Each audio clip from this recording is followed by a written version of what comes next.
आज UP no curfew, no दंगा। UP में सब और चंगा। नो कर्फ्यू, नो दंगा, यूपी में सब चंगा। रंगदारी ना फिरौती, अब यूपी नहीं है किसी की बपौती। माफिया अपराधी हो गए अतीत, सुरक्षा खुशहाली रोजगार का अब बना है प्रतीक। और इसलिए भाइयों बहनों, अब उत्तर प्रदेश कर्फ्यू नहीं, कावड़ यात्रा की तैयारी के लिए उत्साह के साथ आगे बढ़ता है। अब उपद्रव नहीं, उत्साह हमारी पहचान है।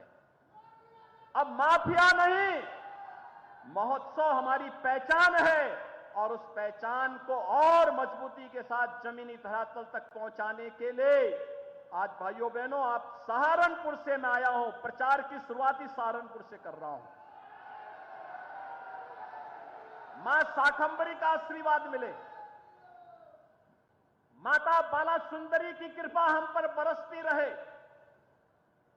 चारों ओर खुशहाली रहे, हर व्यक्ति सुरक्षित रहे।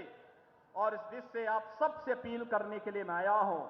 सहारनपुर का गुड़ हो या सहारनपुर की मिठास, यहां के किसानों की मेहनत हो या यहां के सुसभ्य और सुसंस्कृत सुशिक्षित नौजवानों की प्रतिभा, 17 के पहले उपेक्षित थी। क्योंकि 17 के पहले सरकारों को दंगा कराने से ही फुर्सत नहीं था। याद करिए कैसे यहां पर गुरुद्वारे से जुड़े हुए एक मामले में कैसे दंगा करवाया गया था, कैसे सिख भाइयों के ऊपर हमला करवाया गया था, कैसे कर्फ्यू लगा था। और भाइयों बहनों, आज सहारनपुर तो क्या, उत्तर प्रदेश में भी कहीं कर्फ्यू नहीं लगता। अब तो कावड़ यात्रा निकलती है, कावड़ यात्रा।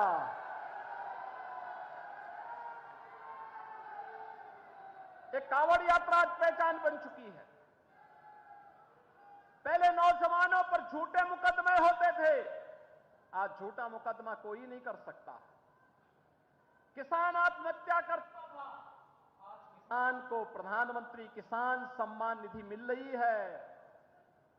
और भाइयों बहनों, यही नहीं, पहले सौदों का आतंक इस प्रकार से था कि बेटियां पढ़ने के लिए दूर कहीं घर से बाहर जाने के लिए मजबूर रहती थी।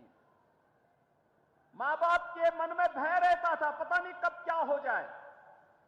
लेकिन भाइयों बहनों, आज आप देख रहे होंगे, आज उत्तर प्रदेश में भय मुक्त वातावरण देने में सफलता प्राप्त हुई है। उत्तर प्रदेश की कानून व्यवस्था देश के अंदर एक नजीर बनकर के देश के सामने उत्तर प्रदेश की एक नई तस्वीर को प्रस्तुत कर रही है। भाइयों बहनों, आपने देखा होगा, जहां चाह वहां राह, अपने आप रास्ते बनते हैं। प्रधानमंत्री मोदी जी ने जो कहा सब करके दिखा दिया। जो लोग जातिवाद की बात करते थे, उन्होंने न केवल अपनी जाति का शोषण किया है, बल्कि प्रत्येक नागरिक को शासन की सुविधाओं से वंचित भी किया है। आपने देखा होगा कैसे लोगों को वंचित किया जाता था, प्रताड़ित किया जाता था। हमने पिछले 6 वर्ष के अंदर भाइयों बहनों, प्रदेश में 54 लाख से अधिक गरीबों को एक एक आवास उपलब्ध कराया। 54 लाख से अधिक गरीबों को, 2 करोड़ 61 लाख गरीबों को एक एक शौचालय उपलब्ध करवाने का कार्य डबल इंजन की सरकार ने किया है। 1 करोड़ 75 लाख गरीबों को फ्री में रसोई गैस के कनेक्शन उपलब्ध करवाए गए।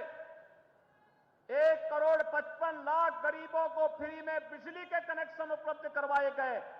और प्रदेश के अंदर 10 करोड़ लोग ऐसे हैं जिन्हें प्रधानमंत्री स्वामित्व योजना, आयुष्मान भारत योजना या फिर मुख्यमंत्री जन आरोग्य योजना के अंतर्गत 5 लाख रुपए की सालाना बीमा का कवर केंद्र और राज्य सरकार की भारतीय जनता पार्टी की डबल इंजन सरकार कर रही है। हम सबको तय करना है कि हमें 17 के पहले की जातिवादी सरकारें चाहिए या फिर गरीब कल्याण के लिए समर्पित सरकार चाहिए। हम सबको तय करना होगा। भ्रष्टाचार युक्त व्यवस्था हो या भ्रष्टाचार मुक्त व्यवस्था, हमें तय करना होगा कि युवाओं के हाथ में तमंचे हो या फिर युवाओं के हाथ में टैबलेट और स्मार्टफोन। भाइयों बहनों, हमें तय करना है कि गलियों में अपराधियों की गोलियों की दड़दड़ाहट होनी चाहिए या फिर शहरों में और गलियों में भजन गंगा का प्रवाह सुना करके लोगों के जीवन में परिवर्तन करने का कार्य होना है। हमें रंगदारी वसूली करने वाले गुंडे चाहिए या फिर गरीबों को और स्ट्रीट वेंडर को स्वनिधि देने वाली प्रशासनिक व्यवस्था चाहिए। हमें सौदों का आतंक चाहिए या सेफ सिटी चाहिए। हमें सड़ांध मारती हुई गलियां चाहिए या फिर स्मार्ट सिटी के रूप में हमारी बदलती हुई सारी तस्वीर हम सबके सामने आनी चाहिए। और इस दृष्टि से आज मैं आप सबसे अपील करने के लिए आया हूं। हमें स्मार्ट सिटी हमारी प्राथमिकता होनी चाहिए, सेफ सिटी हमारी प्राथमिकता होनी चाहिए, स्ट्रीट वेंडर के लिए स्वनिधि जैसी योजनाएं हमारी प्राथमिकता होनी चाहिए, भजन गंगा हमारी प्राथमिकता होनी चाहिए और हमारे युवा भी स्मार्ट बने, उनके हाथों में टैबलेट होना चाहिए या एक हम सबकी प्राथमिकता का हिस्सा होना चाहिए। हमने योजनाओं का लाभ बिना भेदभाव के हर नागरिक को दिया है। हमने किसी की जाति नहीं देखा, किसी का मत और मजहब नहीं देखा, हमने किसी का चेहरा नहीं देखा।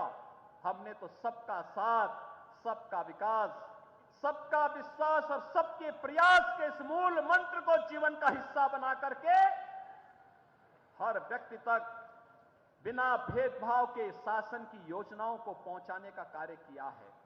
और इसलिए मेरी सहारनपुर के सभी नागरिकों से अपील होगी, हमारे जो एक प्रत्याशी महापौर के लिए एक सुयोग्य चिकित्सक, याद रखना चिकित्सक अगर आएगा तो सारी बीमारियों का समाधान भी करके जाएगा। ये चिकित्सक इसीलिए यहां पर दिया जा रहा है कि चिकित्सक नीचे उपचार करेगा और बाकी माफिया और अन्य गुंडों को उपचार के लिए हमारी पुलिस पर्याप्त है।